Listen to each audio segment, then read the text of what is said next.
اہل بیت کی ولایت اور محبت پوری ہو ہی نہیں سکتی جب تک ان کے دشمنوں سے برات اور عداوت نہ ہو. یہ ممکن نہیں. ہمارا دین وہ نہیں کہ یہ بھی رضی اللہ اور وہ بھی رضی اللہ.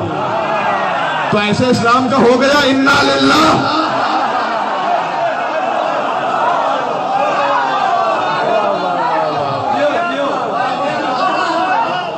ڈبل نہیں چل سکتا مام. بات ختم کر رہا ہوں.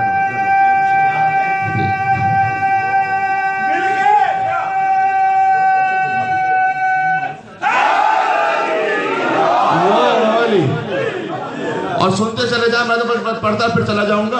امام کے پاس ایک شخص آیا اور آ کے کہتا ہے کہ مولا میں یہ لباس سی رہا تھا, 2 لباس سی کر آیا تھا. اور سلائی مشین تو ہوتی نہیں تھی, ہاتھ سے سینا ہوتا تھا لباس, کئی دن لگتے تھے. کہ مولا میں سیتا جا رہا تھا, آپ پر درود بھیجتا جا رہا تھا. کسی امام نے نہیں کہا یہ کون سی بدعت کر رہے ہو.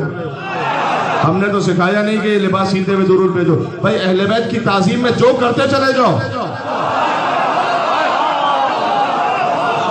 کہ مولا میں سیتا جا رہا تھا. دوسرا لباس کہ مولا میں سیتا جا رہا تھا, آپ کے دشمنوں پر لعنت کرتا جا رہا تھا.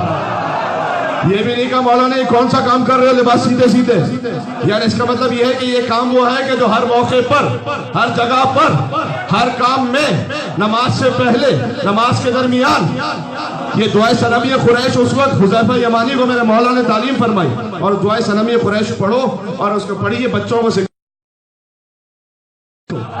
ان کی اولادوں پر ہو, ان کی سنت پر چلنے والوں پر لعنت ہو. یہ میرے مولا دعائے قنوت میں نماز میں پڑھا کرتے تھے. میں کیا عرض کر رہا ہوں. تو اس نے کہا مولا میں لباس سی رہا تھا, آپ پر درود بھیج رہا تھا. یہ والا لباس سیتا رہا کئی دنوں تک, آپ کے دشمنوں پر لعنت کرتا رہا. عجب سوال کر لیا خدا کی قسم. کہ مولا کس لباس میں نماز افضل ہے؟ مولا نے کہا اس لباس میں نماز پڑھ جس میں ہمارے دشمنوں پر لعنت کر رہا تھا.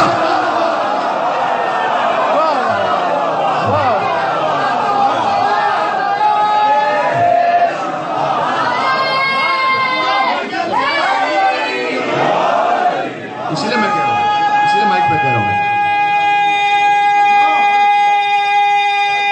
بس عزیزہ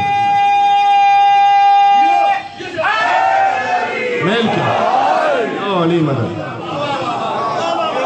بات سمجھ میں آ رہی؟ بے شمار